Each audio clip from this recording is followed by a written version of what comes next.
जय मसीह की। परमेश्वर का पवित्र नाम को स्तुति होवे। स्वतंत्रता दिवस की शुभकामनाएं आपको देते हैं।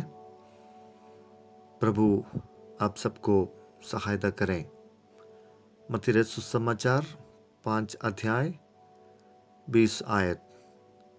तुम्हारी धार्मिकता फरीसियों की धार्मिकता से बढ़कर हो।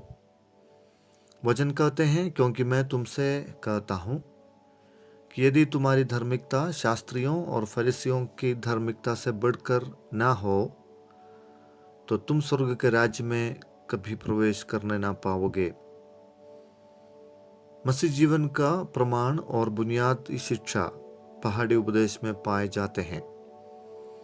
यहूदी समाज के जाने माने 2 प्रकार के लोगों को दिखाकर यीशु मसीह कहते हैं, अगर तुमको स्वर्ग के राज्य में प्रवेश करना है तो इनसे बढ़कर धर्मी बनना है और धार्मिकता में भी बढ़ना है। शास्त्री वो होता है जो मूसा के द्वारा लिखी गई व्यवस्था को पढ़ते हैं, छानबीन करते हैं, लोगों को पढ़ाते हैं और पालन करने के लिए उत्साहित करते हैं। वे लोग पवित्र शास्त्र को बारीकी से जांचता है और लोगों को सिखाते हैं। उनके मनों में ऐसा एक विचार है कि वे सबसे अधिक वचन पढ़ते हैं और समझते हैं। समाज उनको शिक्षक या गुरुओं के तौर पर मानते भी थे। पुराने नियम में इज़रा इनमें से एक था। फरीसी इनमें से अलग होते हैं। वे व्यवस्था के रखवाले होते हैं। व्यवस्था और आज्ञाओं को पालन करने के विषय में वे लोग बहुत उत्सुक थे। व्यवस्था का पालन करना और व्यवहारिक जीवन को दूसरों के सामने कैसे प्रस्तुत करना है, वे सब इस विषय पर नजर रखता था। साथ साथ वह दिखाता था कि दूसरों के सामने व्यवस्था का पालन करता है, गरीबों का सुधि रखता है, उपवास करता है और समय समय पर नियमों के अनुसार निष्ठा के साथ प्रार्थना करता है। इन सब के कामों के मुताबिक लोग उसका सम्मान करते थे। वे अपने आप को धर्मी दिखाना चाहता था, क्योंकि वे अपने कामों के द्वारा परमेश्वर को प्रसन्न करना चाहता था।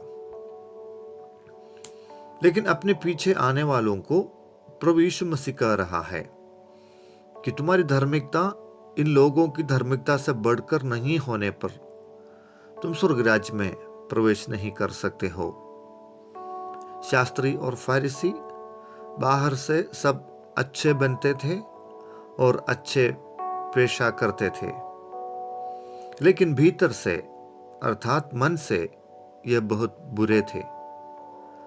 दूसरों को दिखाने का भक्ति का भाव वे रखते थे, लेकिन अंदर से यह बहुत खोखला था। अपने कर्मों में वो बहुत खुश होता था। मसीह मार्ग कर्मों का मार्ग नहीं है। कुछ करके प्रभु को प्रसन्न करना नामुमकिन है। यह विश्वास और सच्चाई का मार्ग है।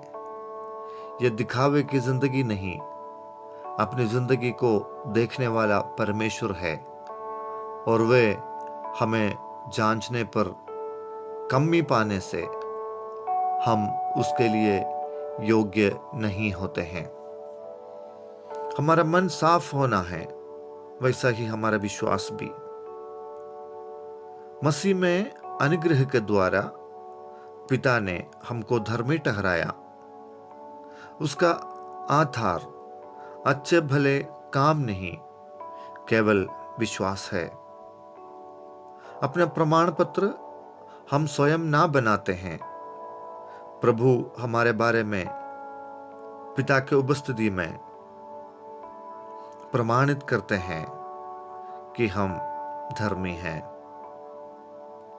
प्रभु के साथ हमारे रिश्तों को मजबूत बनाएं, पवित्र बनाएं और एक सच्चाई का और धार्मिकता का जीवन जिए। जैसे हम अंदर से हैं वैसे बाहर से भी हो, अन्यथा फरीसियों से कोई फर्क नहीं पड़ता। यीशु का लहू हमें धर्मी बनाता है। उसके सहारे हम पिता के साथ प्रवेश कर सकते हैं। प्यारे पिता, आपका पवित्र वचन हमें पवित्र बनाता है, इसलिए धन्यवाद। एक धर्ममय भक्ति का जीवन जीने के लिए हमें सहायता कर। हमारा व्यवहार, हमारा चाल चलन, हमारा विश्वास सब इस बात को साबित करने पाए। वचन सुनने वाला प्रत्येक के जीवन में आप सामर्थ्य भरे, अभिषेक थे, निष्ठा के साथ मसीह जीवन जीने के लिए हम सबको सहायता करें। प्रार्थना सुनने के लिए धन्यवाद। यीशु नासर के नाम से मांगते हैं, आमीन।